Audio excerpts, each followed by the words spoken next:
Voilà.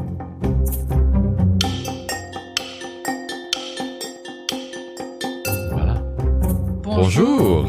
Welcome to this new episode of So French, the show about the twists and turns, intrigues and insights to all things French. Every 2 weeks we select the best, most interesting and fascinating of French news stories, all brought to you from our studio in the heart of Paris. We also say a special bonjour to all of you reached through World Radio Paris, the digital radio station in the Paris region. So French is broadcast every second Saturday at 5:30 p.m. and then rebroadcast throughout the week. We are very happy with this collaboration, and we hope you will also check out the rest of the WRP's programs. And this week, well, with the second round of the presidential election coming up in just a little over 1 week, we scratch our heads and take a closer look at what actually happened and what to expect.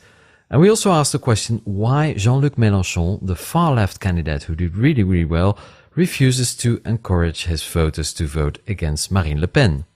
And of course, Descamps brings us a fresh French word of the day. And since a couple of weeks, So French has a very famous neighbour. Stay tuned to find out whom we're talking about.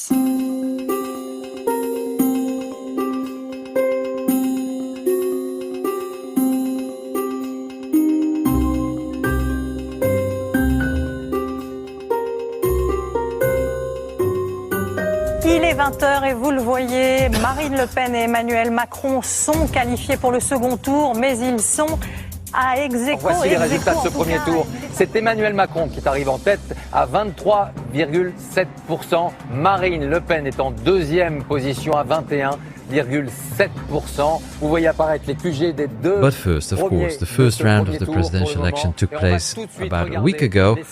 Two winners, not very surprising because the polls were indicating that these persons were going to win.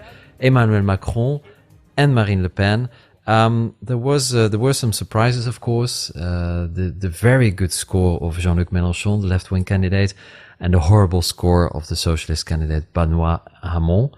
The voters punished, I think, François Hollande and his party, the Socialist Party, for 5 years of, well... something that they think that they did not vote for, at least. Yeah, absolutely. So now, of course, that's the French tradition. The persons who lost, they tend to give an advice to their voters for whom they will vote. Most of them did.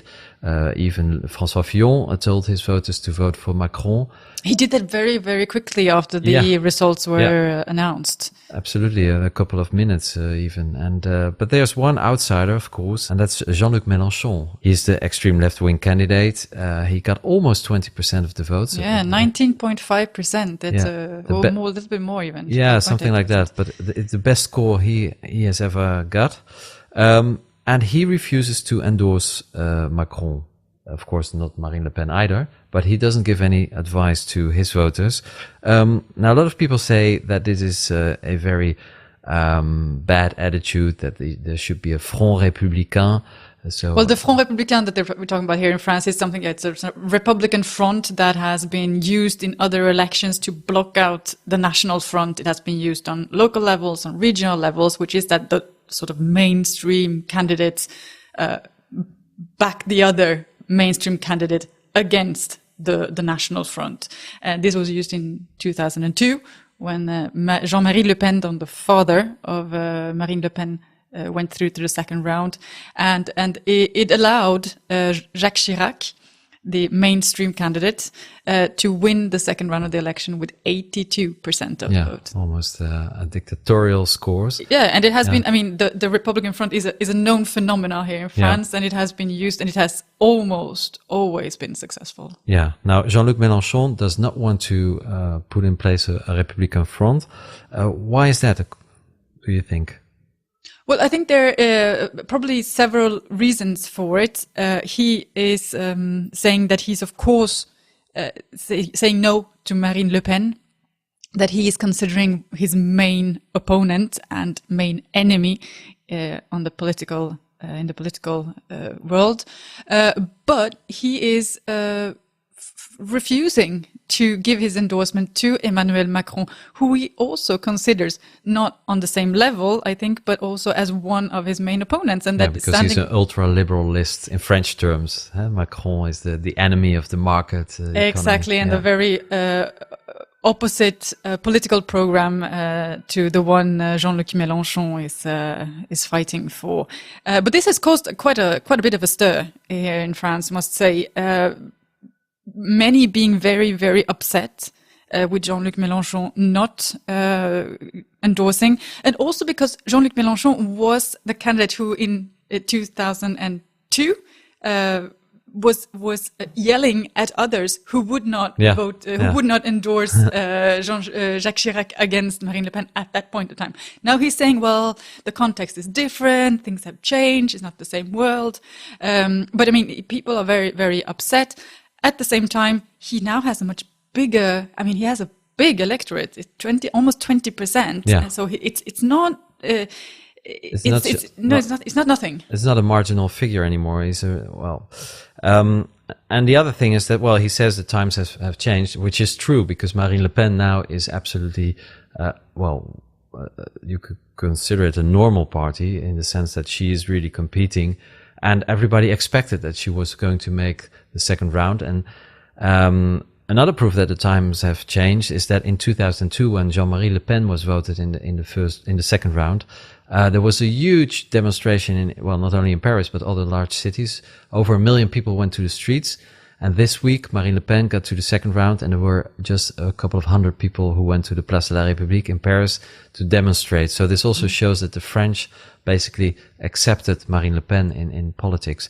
But this has been an evaluation. This has been something that's been going on over more than a decade. Absolutely. And we've seen in all the elections the score of National Front being bigger and higher and higher. Yeah. So yes, it has become part of the mainstream political landscape. And yet there's still a lot of politicians and also journalists who say, oh, now she's coming, look what's happened. But it's indeed already going on for many, many years. What's interesting, there has been some research this week to show where the voters would go from all the losers. And Mélenchon's interesting because almost a third of his voters will not go to the polls next week. So they are just probably disillusioned. About 20% might go to Marine Le Pen, and the rest is not really clear. The other, 40-50% may go to Macron. But what do the voters of Mélenchon think about the fact that he is not giving any endorsement for this election? Well, we decided to find out with one of Jean-Luc Mélenchon's voters. His name is Antoine Bourgu. Antoine, I'm going to start by asking you a very simple question. Well, maybe it could be a simple question. I'm going to start by asking you a very clear choice next week. Macron or Marine Le Pen, what is your choice? Of course not Marine Le Pen. Of course not. Marine Le Pen is the head of a racist and fascist party who was created in the 70s and who is still as racist as it was before. The words they use now are much more clean than they were. No more racist words, no more racist speeches. But in the meantime, it's all the same. So it can't be Marine Le Pen. But the thing is, it will probably be Macron. I don't know exactly what I'm going to vote, actually. Of course, not Marine Le Pen. But why is it not? If it's, of course, not Marine Le Pen, it should be an easy choice then, because there's only one other candidate. Yes, but the thing is, it's a difficult time and it's a difficult question because, in fact, as you know, the French presidential election is in 2 runs. And actually, we are only having one because there is no choice for the second run.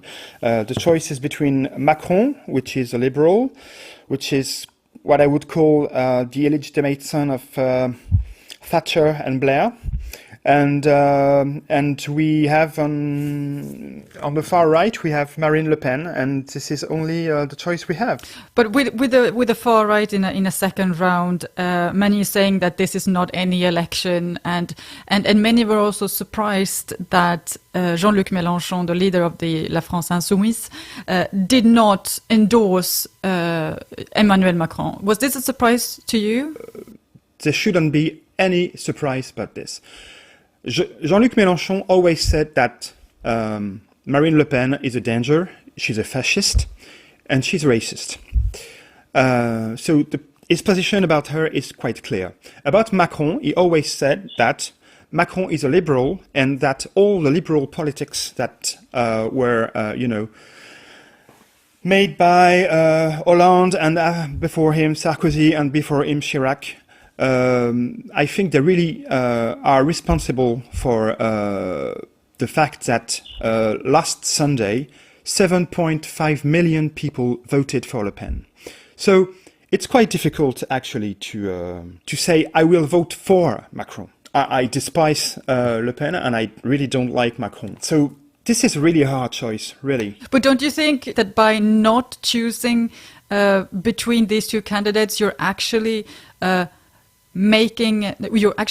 part of the normalization of the National Front and Marine Le Pen by saying that they're actually the same, Emmanuel Macron and Marine Le Pen? Wait a minute. I don't say that Macron equals Marine Le Pen. Okay, as I cannot accept that people say that Mélenchon equals Marine Le Pen. I don't consider at all that Macron and Marine Le Pen are the same. And I'm not saying that I'm not going to vote for Macron. I am just saying that I will vote for, the candidate I like and I want. It probably be Macron or not. I don't know. I just don't want anybody to tell me what I must vote. This is as simple as that. And let me tell you something. I'm pretty sure that most of the people who voted for Jean-Luc Mélenchon will, in the end, vote for Macron or vote against Le Pen, if you prefer. The only thing they don't want to hear is people calling them that and telling them that they must vote for Macron. You must vote. You have no choice because, it's democracy against fascism. Well, let me tell you, things are way more complicated than that. Because we consider, and I consider, that the politics of Macron and all the likes are precisely one of the explanations of the highest score of Marine Le Pen. Of course, there is people who vote Marine Le Pen because they are racist, because they are nostalgic of the Vichy regime. No doubt. But most of these people are just desperate. And their desperation is growing and growing and growing. And we don't need to make a dam, because this is what people ask us to do. We don't need to make a dam against these ideas and against these voters. We have to fight these ideas. We have to fight back the National Front. This is what we have to do. I have one final question for you. Marine Le Pen is now trying, and she's really gone fishing for the voters from the La France Insoumise by saying that, look at this, our programs are very much the same. But you're telling me now that you think that there is a very, very small minority of the voters, those who voted for Mélenchon, that would actually go to Marine Le Pen. The leaflets that the France Insoumise are printing today are all saying no vote, not a vote for Le Pen. Okay? So it cannot be more clear. And it just say vote for Macron, it just say don't vote for Le Pen, which, you don't have to be an engineer or to have a high school degree to understand what it means. But the thing is, people, I don't think that anybody who voted for Mélenchon would buy a second would buy the idea that the programs of Marine Le Pen and Jean-Luc Mélenchon are very close. They are absolutely not. That was Antoine. He voted for Jean-Luc Mélenchon in the first round, but he's not sure for whom he's going to vote in the second round on May 7th. Just like many of his fellow French citizens. Vous écoutez So French. You are listening to So French.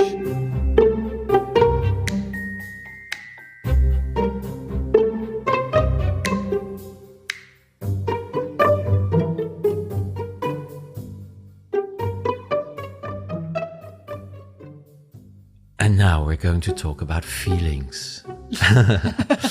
Yeah, Sarah, you and me both come from two of the world's happiest countries. True, I think. The Netherlands and Sweden. Well, we've been a long time in France. I don't know if our personal well-being is... But at least we grew up in pretty happy countries. I think the Swedish and the Dutch kids are the happiest in the world. But we've both been living here for many, many years. So maybe we have lost our optimism.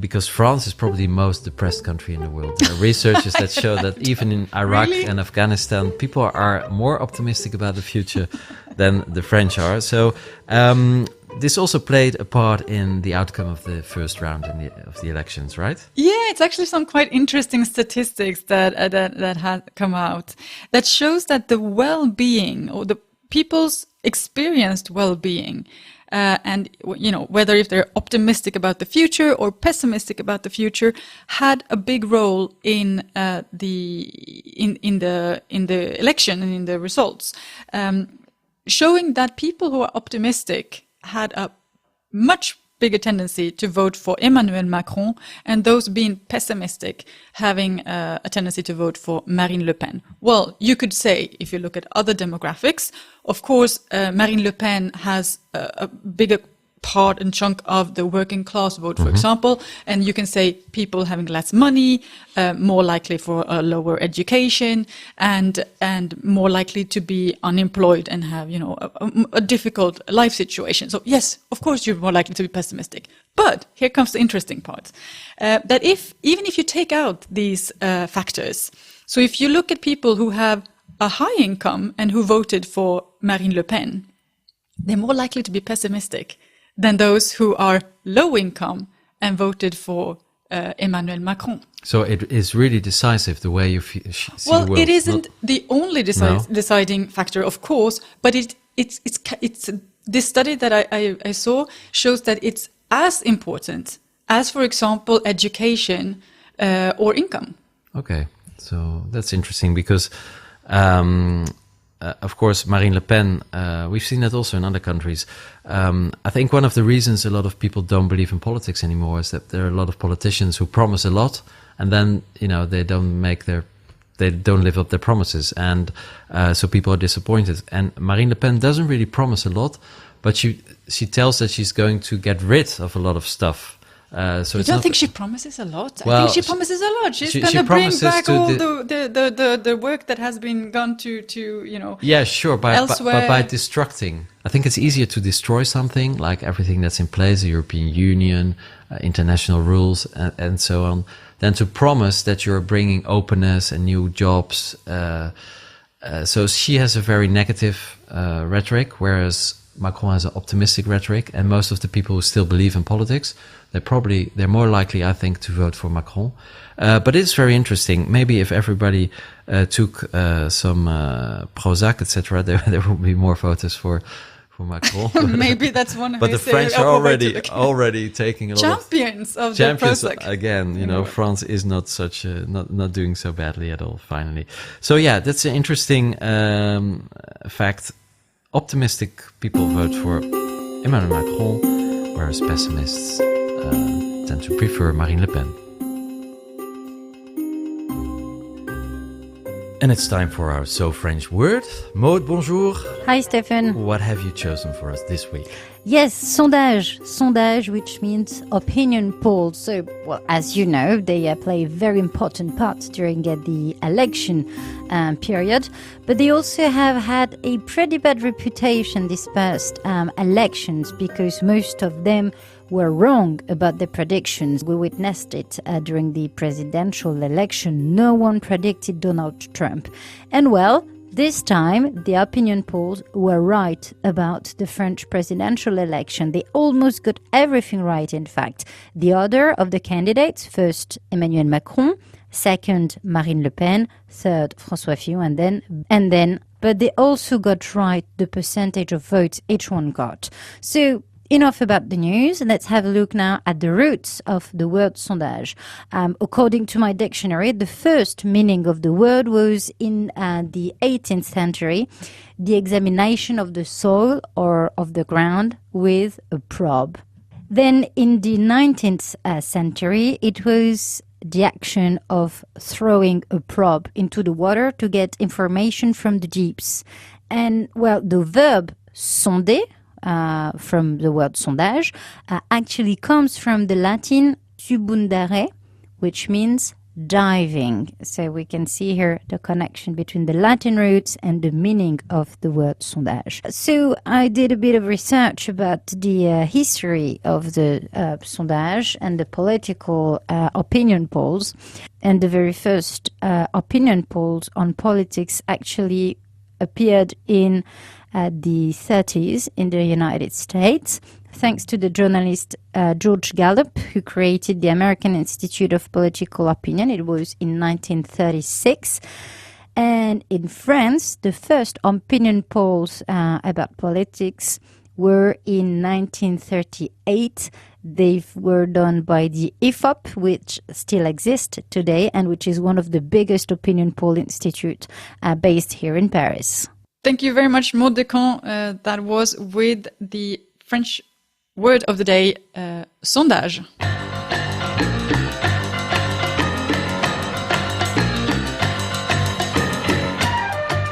Now, we've had a visitor to Paris this week, Stefan, and I think my 13-year-old me would say a very, very important visitor as well. Tell our listeners. Well, you probably recognize the music. It's the intro theme of Mission Impossible. In the area of the So French studio, the 13th arrondissement in Paris, roads have been blocked. Helicopters were hovering above the streets. It was pretty exciting, actually, because Tom Cruise is in town to film the 6th episode already of Mission Impossible. He's still there. He will be staying for over a month with his whole team. It's a very huge economic impact, but also, of course, very good publicity for the city of Paris. He came here. He filmed a scene on the Ministry of Finance. Now, that sounds really boring because what happens in the Ministry? But I just see Mission Impossible could impossibly be boring. Well, Emmanuel Macron is from the Ministry of Finance, so his mission was almost impossible as well. But the interesting thing is that the architecture is really interesting because it is on the banks of the River de Seine, and on top of the roof, there's a helicopter platform where you can land with a helicopter. So probably there are many stunts with a helicopter and Tom Cruise on top of the finance ministry. And speaking of finances, the reason is here. And speaking of finance, the reason that he is in Paris is probably not only because it's such a lovely city and a great city to make movies in, but also because the state has a new fiscal advantage rule for film production since last year. There already existed in many countries like Belgium and that already existed in many countries like Belgium and the Czech Republic and in Prague and Hungary. There are a lot of international films being made because they're fiscal advantages. Now, the French did a similar thing. If you invest in cinema here in France, then you pay very little in taxes and you get a lot of advantages. Apart from the fact, of course, that Paris is still the number 2 or 3 movie capital in the world after Hollywood and Bollywood. But to give you an idea, Tom Cruise is investing 25 million euros in those months in here in France. 400 French people will work on that film. And that's of course very important in a time when there's a lot of unemployment. So international productions, they have tripled in over a year thanks to these tax incentives. Interesting also to see how these productions have actually gone up, even in spite of for example, the terrorist attacks and the security situation in France and in Paris in particular, where you could sort of expect maybe these big productions to be a little bit reticent because of the extra measures they will have to to put in place for security reasons. Yes, and shortly after the attacks, the city of Paris said we would no longer allow film shootings with guns, for instance, because people may become afraid. But then last year, it was a horrible year for tourism. I think they changed their policy and they now realize that it is very important, of course, for the city to attract a lot of movie teams. And for the image of France and Paris in general, I must say, I mean, big blockbusters like Mission Impossible showing Paris is, of course, of course, contributing to the glory. Absolutely. And it should be said that it's not only money. The film industry in France is really one of the best in the world. Very high tech, a lot of very skilled people, very good infrastructure. For instance, in the north of the city, there's a huge complex of studios. It was built by Luc Besson, the famous French director. This year he filmed there a science fiction series, Valerian, the most expensive European film ever made. And interestingly enough, there was also the film Jackie, about Jackie Kennedy, that was entirely filmed in those studios in the north of Paris. A very, very American movie. Very American, yeah. And on all levels. And they even recreated the area of Dallas where John Kennedy was assassinated in those studios in Paris. So you see, it's a big business. It's good news for the city.